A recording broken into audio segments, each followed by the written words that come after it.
For listeners who think they already know the Russian collusion story from 2016 to 2019, from books and hearings and television interviews and explosive conversations, this new book with declassified information is a game changer.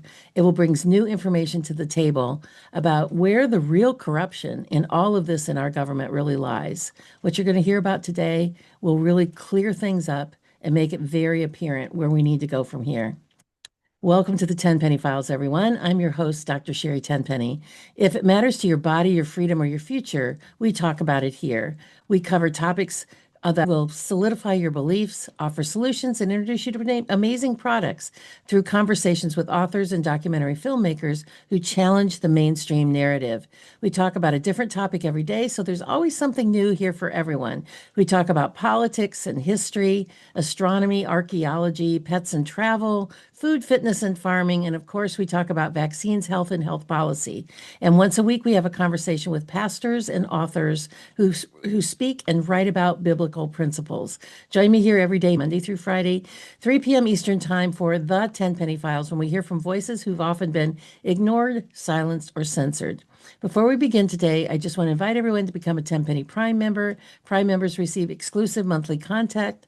To find out more and hopefully join and support our show, go to primembership.drtenpenny.com and you can to learn more. And one last thing, I want to tell everyone how grateful I am to all of our listeners that are new to our show and people that have been following us for a while. It's so great to have you here.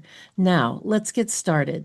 Today's conversation is with podcaster, publicist, and author Drew Thomas Allen to talk about his book, Clinton Hoax, Obama Coup, the declassified story of the Trump-Russia delusion, for the first time using declassified intelligence memos and testimonies to reveal the full story. Drew, welcome so much to the show. I'm so looking forward to this conversation because your book was just great. Well, I'm excited to be here, Dr. Tenpenny. This is one of those stories, sagas in, American history that the American people really must understand and know because it was a very serious threat to the Republic and it's ongoing. So, this is part of our history now.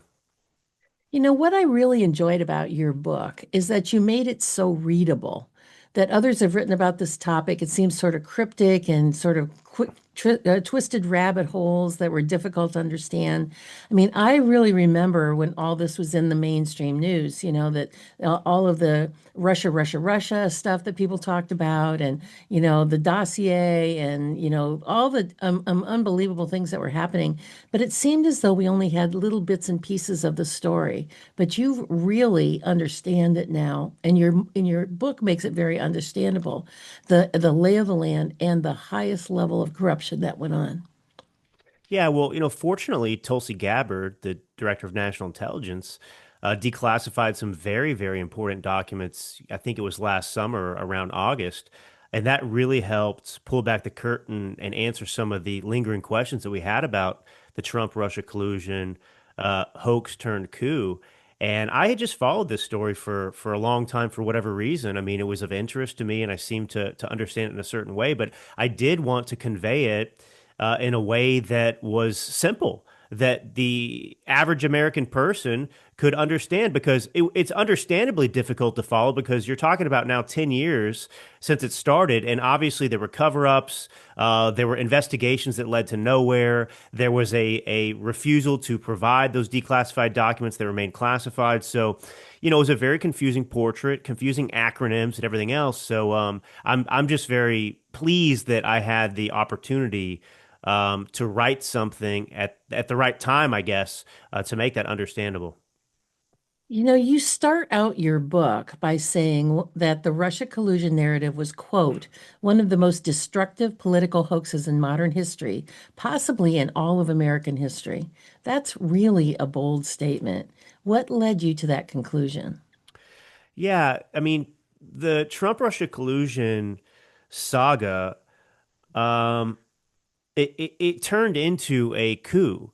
I mean, this was an effort and it included the media. They were participants. I mean, you have to think about the scale of this as well, which is pretty shocking. The dozens and dozens of individuals, many of the names that we know, many that we don't, but they were all involved in this effort to undermine the will of the American people. And I cannot stress enough to people that this was a coup. Now, it wasn't committed with tanks in the streets. TV stations weren't seized. So the word soft should not really soften the significance of what happened. You had a Clinton campaign and a DNC, the Democrat National Committee, that worked with the Obama administration at the time to sell the American people, not only sell the American people on a fiction in order to help get her reelected, but they used that fake information from the Steele dossier in particular to actually spy on a presidential campaign, to spy on Trump while he was running for office. But where it escalates is that after Donald Trump defeats that hoax, right, we elect him in November. Then in December, after he's coming into office, just a month later, that's when Barack Obama orders the intelligence community assessment, which is designed to give the official government stamp of approval on the hoax to suggest that, yes, in fact, there was Trump-Russia collusion. And so it hobbled an entire administration. It crippled them. And, they tried to impeach and get Trump out of there. And he had done nothing wrong. That has never happened in our history before. The scandal you state about in your book is that Obama, one of the scandals, there's many, is that Obama was America's first Muslim president, even though he claimed to be a Christian. And you talk about the event that happened at Fort Hood and other, bases and things like that, where he just seemed to say it was just workplace violence. It had nothing to do with the Muslim jihad. Why was Obama, such a character that he grew up in Africa and, but he claims that he was not Muslim, but he wanted to protect the Muslim jihadists. What was that all about? Well, look, Barack Hussein Obama had daddy issues, and I don't mean that in a cruel way. He did, his father was a scoundrel. His actual father, Mhm. biological father, was a scoundrel.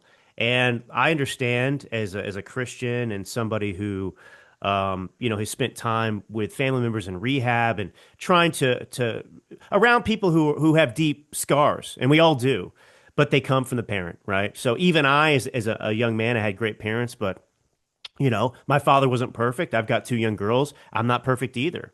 And the reality is that we are affected by our parents' flaws. And that's a really big one for Barack Obama. So it explains a lot of his behavior as he got older. But he spent his formative years in Indonesia. He was raised by a Muslim man. And so that is part of who he is and his identity.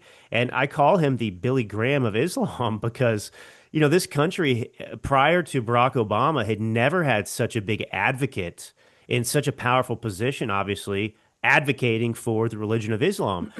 And he always followed his golden rule. And the Obama golden rule was that, anytime, even if there was, and there was a lot of these under the Obama administration, but anytime there was an act of jihad, an act of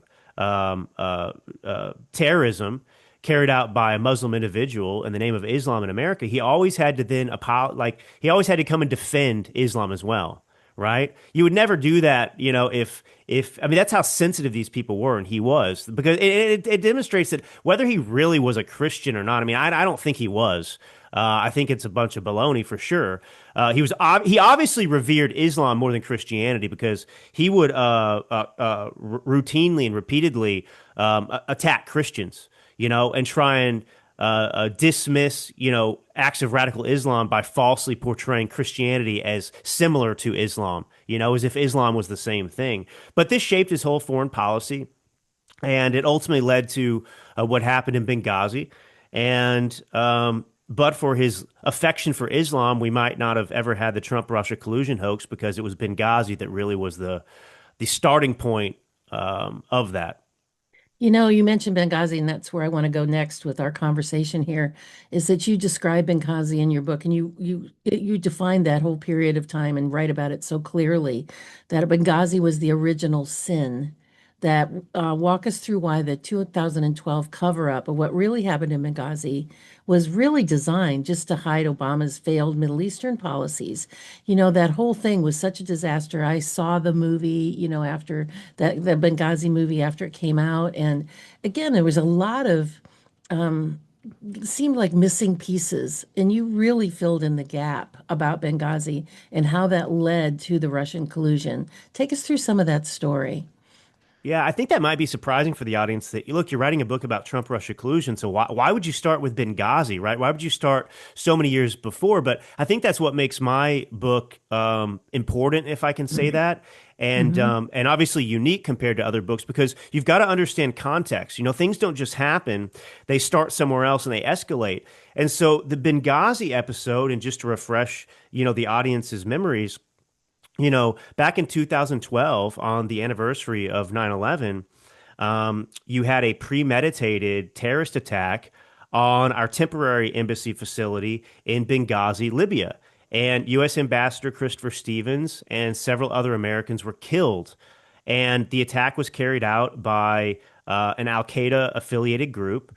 And this was really a result of Barack Obama's failed foreign policy. So again, with Barack Obama being so sympathetic to Islam and everything else, he had this strange interest in, going into the Middle East and taking out dictators, which created a power vacuum in which actually became a more dangerous place. So Libya was the first place he did this. He spearheaded the NATO effort, but it was really an American effort, as we now know with Trump. Everything NATO is the U.S. But he took out Gaddafi. And, Gaddafi was a horrible person, but he was secular. And that created a power vacuum in which Libya became a tumultuous place that was very, very dangerous because all of these Al Qaeda linked groups, they filled the power void. They were pillaging, the stockpiles of weapons and everything else. And so when the attack happened in Benghazi, what it revealed was a few things that were obviously a problem for Barack Obama because he was in the middle of running for reelection. He was like a little over a month out from, he was running against Romney, right? So this was a problem for him. But what Benghazi exposed was actually that Barack Obama was in the process of continuing that failed experiment in Libya and carrying it out in Syria. So, the capital of Libya is Tripoli. And that's where U.S. Ambassador Stevens should have been. That's where the actual embassy is. But for whatever reason, in Benghazi, we had this little outpost and it lacked security. It's like you go and rent an Airbnb. That's kind of what the situation was in Benghazi. And it's a dangerous place. So it's strange that he would keep going there and visiting. Well, it turns out that temporary mission facility, I believe it was called, was a mile down the street from a CIA annex that nobody, even people in Congress, didn't even know existed. And that CIA annex was being used to funnel arms into different militant groups, for the purported purpose of, overturning these, dictatorships and so on and so forth. So that CIA annex, it turns out, was also being used to funnel arms into Syrian rebels' hands. So Benghazi was a failure. Libya was a failure. We know it's a failure. And Barack Obama is already hurrying to do the exact same thing in Syria. So this is a pretty explosive scandal ahead of an election. And so obviously, to kind of cut to the chase now as it relates to Trump-Russia collusion, Barack Obama was screwed.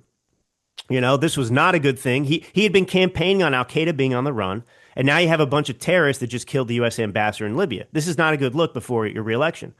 And so the White House and Barack Obama order the CIA to lie, to revise the official talking points about what happened in Benghazi to kind of save his reelection bid. And those talking points, instead of saying, yeah, there was a premeditated terrorist attack on our embassy facility in Benghazi that left Americans dead, they decide to say this was a spontaneous protest based on a video Video. that no one's even seen except for in Egypt that was anti-Muhammad, anti-Islam, anti-Muslim, and it just got out of hand. And Susan Rice became the spokesperson. She went on the Sunday shows, five of them, and told that lie. And obviously there were subsequent investigations. But I guess to stop there for a second, why this is relevant again to bring it back to Trump-Russia collusion is that you have the president of the United States corrupting the intelligence community to achieve a political objective. So the CIA goes along with this and lies and does his bidding in order to help him get reelected.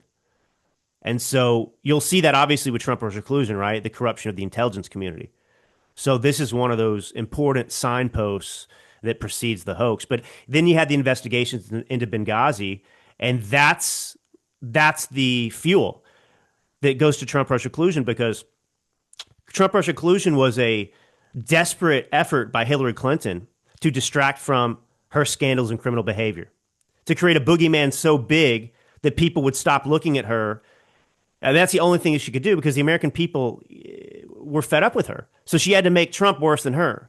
And but we wouldn't have had a need for that scandal. She wouldn't have had to come up with something like that if she wasn't mired in controversy. Where did the controversies come from? They came from Benghazi, because the Benghazi investigation revealed that she had an illegal private server that she'd been using to communicate. And that led to Peter Schweizer writing a book called Clinton Cash that revealed that the pay for play that was going on, the payola, while she was Secretary of State, selling access to her and the State Department. So that's the medium No, that medium was really, explanation. it's really, really important. And I learned a lot from reading your book about, the real connection between Benghazi and the Trump Russia collusion story, in that it's everything that you just described. And it's you mentioned in passing that Gaddafi was just a horrible person. There were elements of him that were not. I mean, he provided health care for all, education for all, and he was trying to move the petrodollar onto the gold standard, which is another reason that a lot of people think that he was knocked off, was because he was upsetting the world gold supply, because he was like stockpiling all this gold to transfer the oil industry onto a gold standard. So, I think that, when he's painted as a miserable person, he's painted as a disruptor to the status quo. And when Hillary Clinton had to say, "We came, we saw, he died," and she cackled about it. I mean, I remember thinking that was just the most horrible thing I ever saw. And how in the world could the entire Middle East blow up over a YouTube video? I mean, Yeah. it was amazing to me that people would buy that, you know? Yeah, I mean, there's several things like that that really just expose the gullibility of so many American people, because they're so obviously not true. They're so obviously, um, you know, uh, don't align with reality and experience. I mean, it was like with Trump Russia collusion, it was the problem with the premise, which was that that Vladimir Putin and the Russians would rather have Trump as president than Hillary Clinton, which was insane, of course, because who had been paying attention knew that the Obama administration and Clinton were the best thing that happened to Russia and Putin, since the Cold War, since before the Cold War. I mean, she was the one and he was the one who organized, and helps push through the sale of our uranium, to the Russian state. They're the ones who went over there with the red reset button, Hillary Clinton, trying to reset relations with Russia. What does that mean, reset relations? Well, they wanted to be on friendlier terms. So they had a mission that was sympathetic towards Russia, obviously. So anyway, but yeah, to your point, it's just CNN, obviously, if you tune into that every single day, I guess that's where your brain's at. You don't have any way to understand the world. Well said. It's really, really well said. You know what? Not a single person has been held accountable for this. Nobody that was in the Clinton and Obama administration. Hillary Clinton would become the Democratic nominee for president again, and seems to be a pattern of government that no matter which administration is in charge, that nobody is held accountable for any of these crimes. I mean, you can go all the way back to 9/11, and then, we could spend another hour peeling out that history up until 2026. And I think that part of your statement and part of your writing this book to expose and pin all these pieces together was to like lay out the crime pattern. So what can really be done about this lack of accountability? Is there anything? Well, I'll give the answer that no one wants first. The worst case scenario, right? Worst case scenario is that, people study these issues or read books like this. And you don't have to just read the books, you can read news articles and everything else. But as an American citizen, we have a 24/7, 365-day year responsibility to be informed about this nation, our history, and everything else. And we have to defend it. It's up to us. So the worst case scenario in terms of accountability is that more and more American people understand the severity of what Trump Russia collusion was. They themselves identify who these individuals are, and culturally it makes these people pariahs. Barack Obama shouldn't be able to walk with his face held up into a restaurant. He should be ashamed to walk anywhere in the streets of America. Hillary Clinton should be ashamed to leave her homes and her gated enclaves because every American looks at her and knows she's a criminal. That's the worst case. But Kash Patel recently announced that arrests are coming related to Trump Russia collusion and the stolen 2020 election. And you know, I think that Americans have a right to be skeptical and of that because we haven't seen the type of accountability that we voted for that we've been waiting for. But I will say this about Kash Patel: if anybody's going to do it, he's the guy because he was the one during the first Trump term that was instrumental in exposing what the Trump Russia hoax was. I mean, if anybody, I mean, nobody, I mean, few people understand this better than me. Kash Patel does, and he's got access to what I've put in this book recently and more. So I mean, I hope so. I hope so. One of the problems, though, is that even when we have an administration or an FBI and a DOJ that is pursuing these arrests, right? Not based on anything vindictive, but based on the fact that laws were broken because we're not the left. But you have to have an equal standard of justice. You can't have, oh well, this person's too important to jail. You can't have that. Just like Ford's too big to fail or whatever it is. The companies, big banks are too big. No. None of you are too big to fail. You should have failed. You should have been allowed to fail, and you people are not too big to jail. Um, but remember, what the left has done so successfully is infiltrate the judicial system, the judiciary. So, we got close to putting Comey away not long ago, but you know, the the left found a procedural, problem in terms of the temporary appointment of the lawyer responsible that they dismissed it. Not because Comey didn't commit crimes, we know he did. That was affirmed, but because of a technicality. And so, we see the lawfare and everything else. So, but I mean, I have high hopes. And let me say this actually, this is important. A lot of people balk at the idea that, Obama could go away in handcuffs. And look, I am not, I'm not promising anybody that Barack Obama is going away in handcuffs. Although that would be the correct thing to happen. But, remember, because look, when you start arresting people, there's going to be, all hell's going to break loose in the United States of America because the left is so violent, they're so insane. They'll be screaming about how this is an attack on democracy and everything else.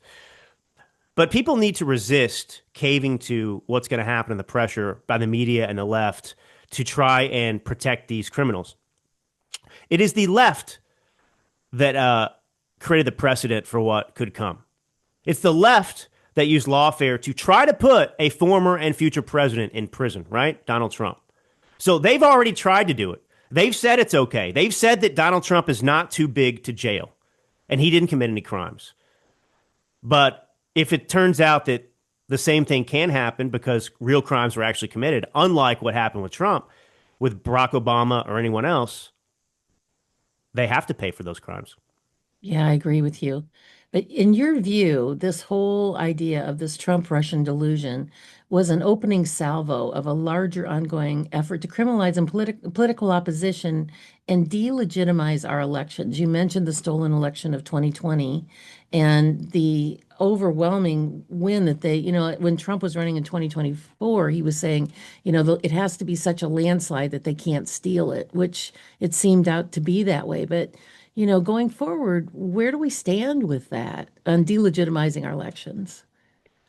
Yeah, I mean it's still an uphill battle. Yeah, Um, efforts are being made. I mean, we'll see what comes of the investigations and obviously arrests. Arrests. I mean, that's the whole thing about accountability. The reason we've seen an escalation from the Democrat Party and the left year after year is because there is no accountability. So as bad as right. Trump Russia collusion was, and arguably, I mean, it stands on a plane of its own in terms of what it represents.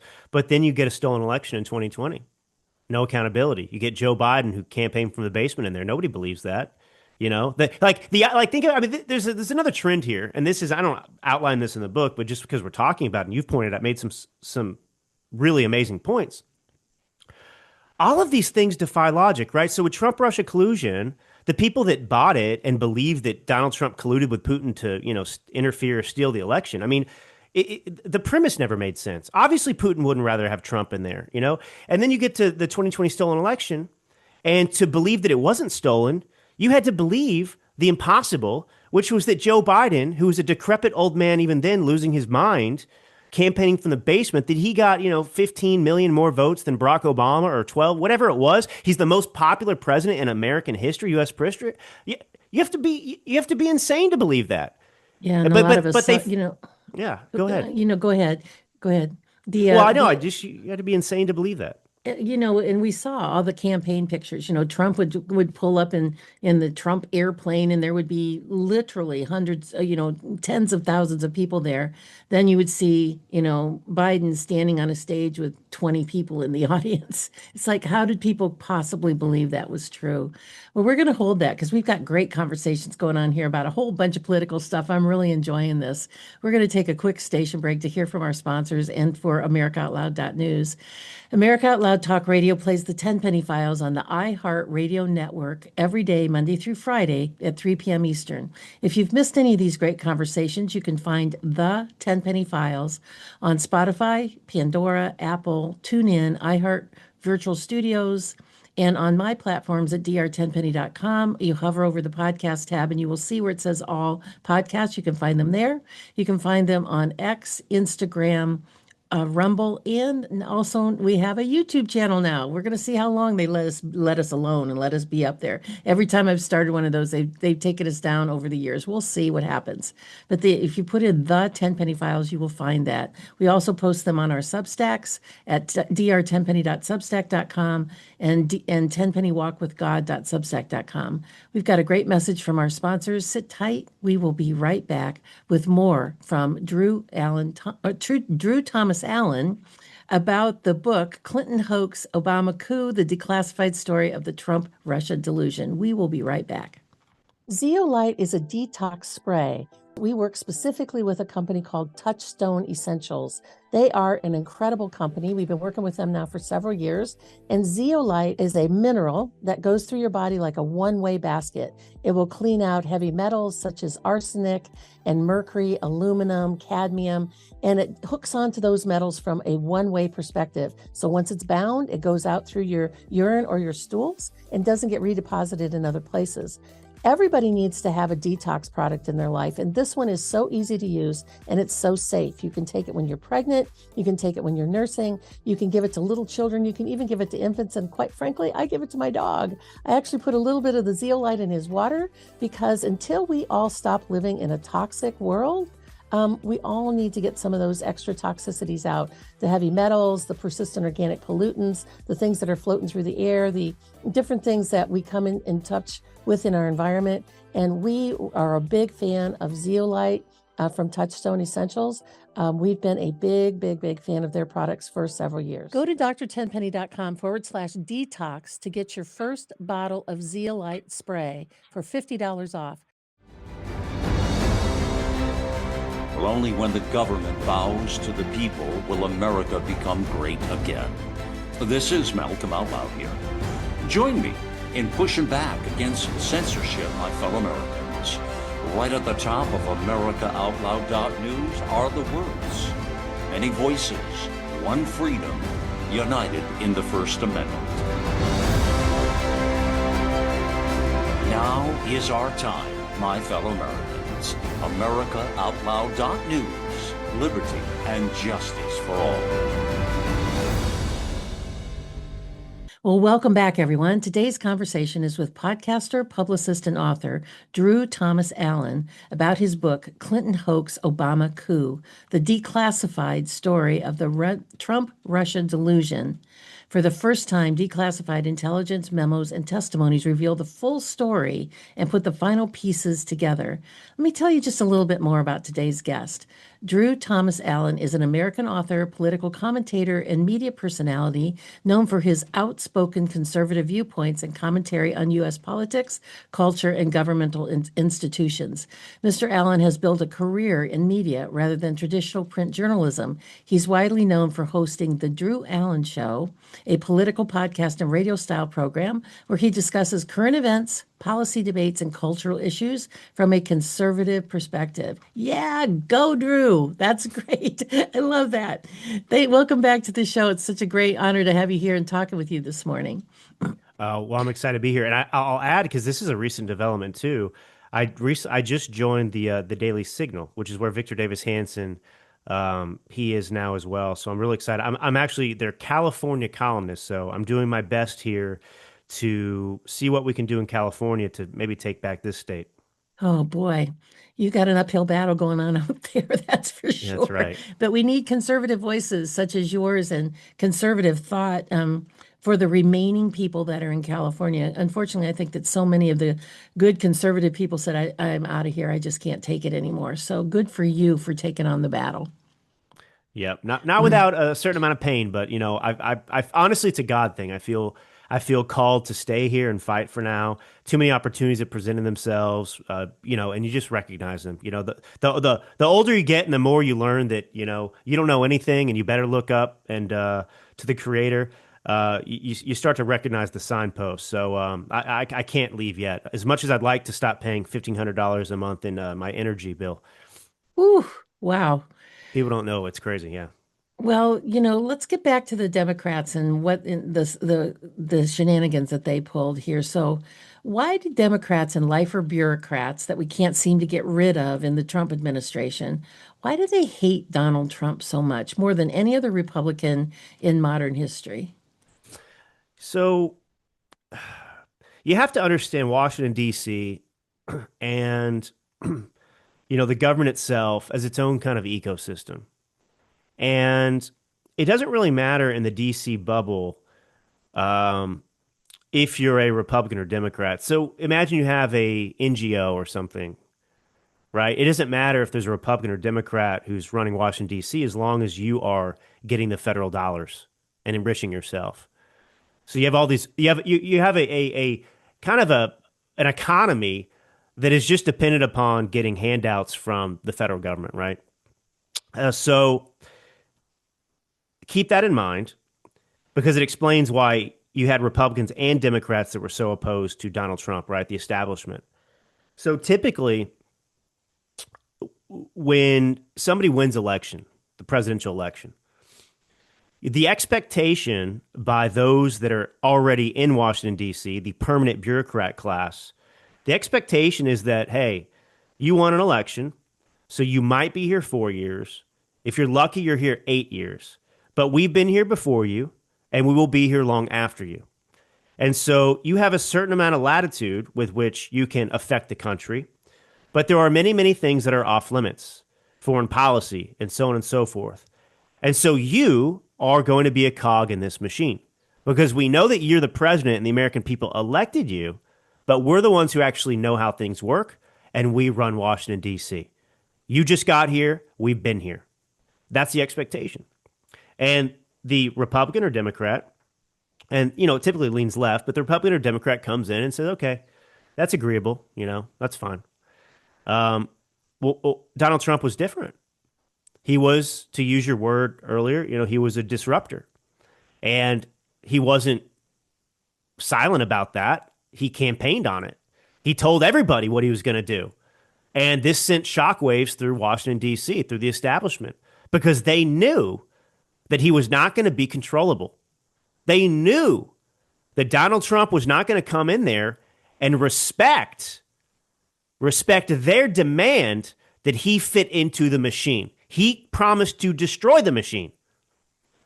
And that is why you had an unprecedented effort to get rid of Donald J. Trump, because he did represent the American people. He did go in and promise to disrupt the shenanigans. And so that's why you had this onslaught. They hadn't seen something like it. They knew who he was, and they feared it because he threatened their jobs. He threatened their security. He threatened their egos. So what's happening now? I mean, what he campaigned on, the peace president, stopping the forever wars, all draining the swamp, as you alluded to, all these different things, lowering taxes, getting energy prices down, making housing affordable, and on and on. What the heck is happening now? So, yeah, I mean, I am an outlier amongst some of my friends and whatnot that I talk to. Most people, obviously, it's related to what's going on in Iran. Let me start this way. I think that Donald Trump was never an isolationist. Like, that wasn't his pitch to the American people. It was America first, and a lot of people interpret America. And he did campaign on no more wars, certainly no more forever wars. But Donald Trump is very Jeffersonian in his outlook. And by Jeffersonian, I mean, Thomas Jefferson, these are individuals that were looked far into the future. The Louisiana Purchase, these sorts of things that just changed the landscape of the world for a long, long time. And Donald Trump's not looking at things in terms of 4-year or 8-year cycles. He's looking at things in terms of decades. And with Iran in particular, I have to trust the president to some extent. I think it's good to be, to remain somewhat critical and skeptical and everything else. But, a lot of the outrage I've seen about Iran, it's based on things that haven't come true. So, like, I oppose a forever war. This isn't a forever war. I mean, Iran's in the Middle East, but it's vastly different situation than Iraq or Afghanistan was, just in terms of the population itself, the civilization itself, its history and relationship with the United States, which was supportive of the West until 1979. And there is the nuclear issue. And so I remain supportive as it relates to it now.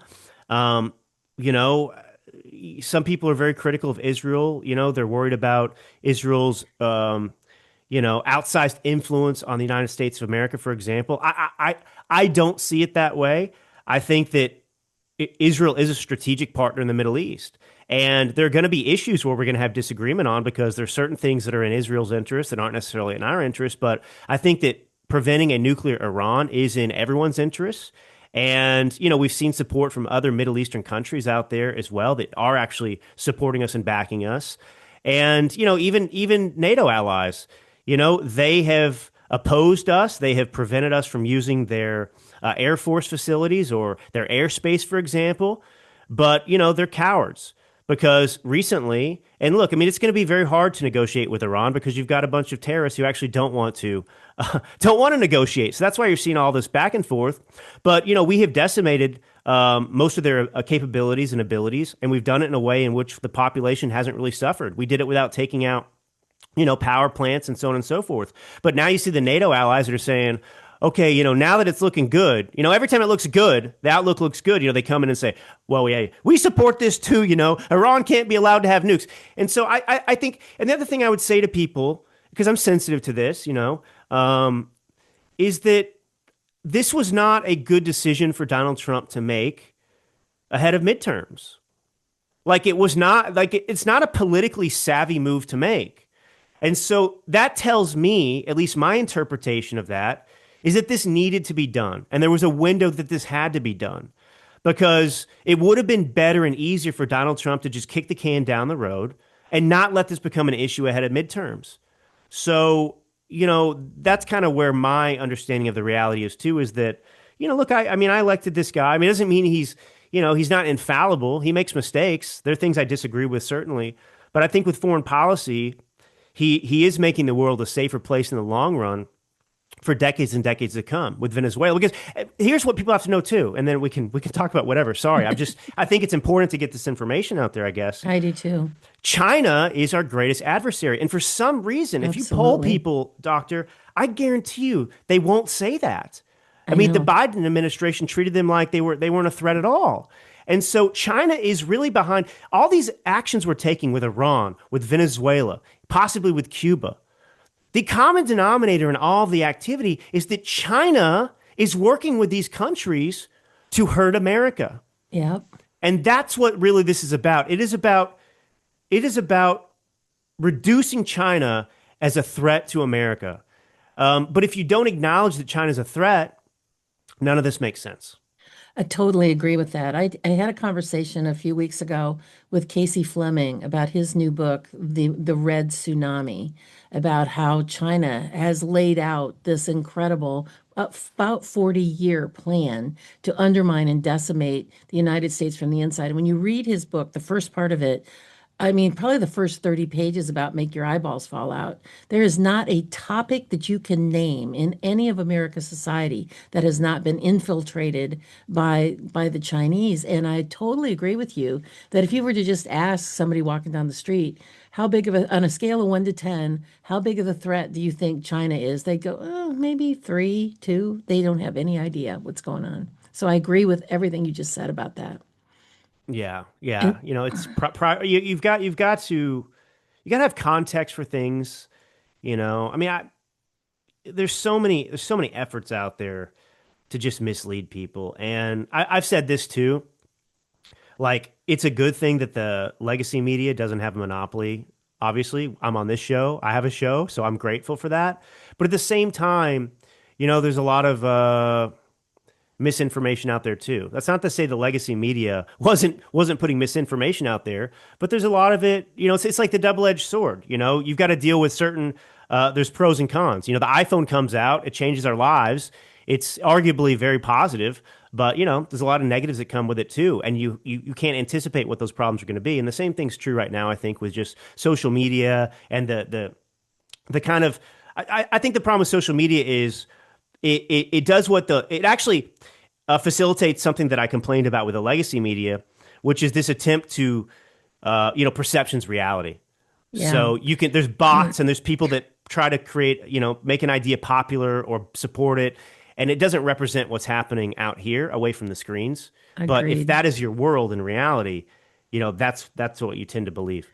One of the questions I wanted to get to in your book, Clinton hoax, Obama coup that you wrote was how did everyone be in on this? I mean, between Nellie Orr and Bruce Orr and the FBI and the CIA and the Clinton campaign and all the little minions in between. I mean, you couldn't have just held that in a tight box that other people didn't know. And then there were secondary characters that we saw that were in front of, congressional hearings. How did everyone be in on it and no one have any accountability for it? Yeah, that's a great question because, again, the scale of this is just like unprecedented. I Yes, mean, even as I was absolutely. writing this book, right, I'm trying to put this story together for people and make it make sense. I mean, I'm just like, there's so many people and they're in the media. But so to answer the question in some kind of comprehensible way, the Clinton campaign and the DNC were quite clever. They used their lawyers at Perkins Coie, Mark Elias being the most important figure of this saga that should also face justice. Um, they were able to shield much of what they did behind attorney-client privilege. So they also disguised the payments, right?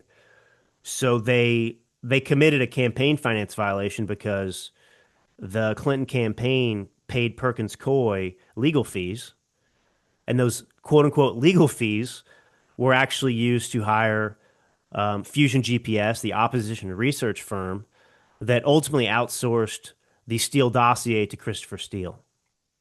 But it all went through the law firm. And so logistically, it actually works pretty effectively because you are shielding and giving yourself kind of a protection Right? by doing it that way. Client attorney privilege stuff and things like that. Well, yeah. I mean, everything's kind of the center of this universe really is Perkins Coie. So, I mean, Mark Elias is the one that's communicating and organizing. He's having the meetings with all these people. Clinton's not involved. The DNC's not involved, right? I mean, as the way it looks. And so he's able to do all this stuff. But it's going through a law firm. It's not going through the DNC or the Clinton campaign or whatever else. And I saw that time and time again. I mean, I would read these transcripts of the closed door meetings, interrogations, if you will, that based on the investigation into Trump-Russia collusion and everything else, and figure after figure. Most of the time, Mark Elias is sitting in that room with the members of Congress, and they ask a question, and it's an amazing question, right? You read this question, you think, this is the question I've had about the Trump-Russia collusion saga. This is the one. And you get so excited, and then you read, and Mark Elias chimes in and says, no, we're not going to answer that question. And so this happens all the time. And they were able to claim that. But, the other thing is the Republicans, for the most part, they're a bunch of cowards. And they always do this, which is why it's so important that Kash Patel actually follow through. Like if he, I mean, this is going to actually be the single greatest factor in affecting, I think, the next presidential election and even midterms. It's Kash Patel coming out and really boldly telling Maria Bartiromo, like, we've got the goods. Arrests are coming. The part of the problem with the Trump administration, and I'm a big supporter, obviously, of the Trump administration, is that they have overpromised and underdelivered. I think the Epstein files is probably the most obvious example of that was a problem. And they can't do that again. If you're going to promise arrests on this, you got to follow through, because I mean this is the biggest frustration for me, because I look at things with a bigger perspective. So I understand how important it is that there is accountability for these things, because we have a very narrow window to do that. And these people can't get away with it. And 2016, again, obviously, I wrote about it, so to me, it's very, very important, significant. As you said in the beginning of the show, I say it's one of the greatest assaults on a republic in American history. So, but the Republicans haven't shown. They get, it's all these faux investigations. Like, I mean, you covered this so well, and you still do. I mean, the COVID era. I mean, how many times did Rand Paul? And I'm not picking on Rand Paul per se, but how many times did Rand Paul, cart Fauci in, to hearings, nothing. And nothing ever happened. And it's like, what is the point of any of this? Like, you guys just sit here and put on a show. Exactly. And it creates all these headlines and gets us all excited. Yep. And then nothing happens. So Drew, you've summed that up so well. You and I could talk on for a couple hours, I think, about this, because we're really on the same page.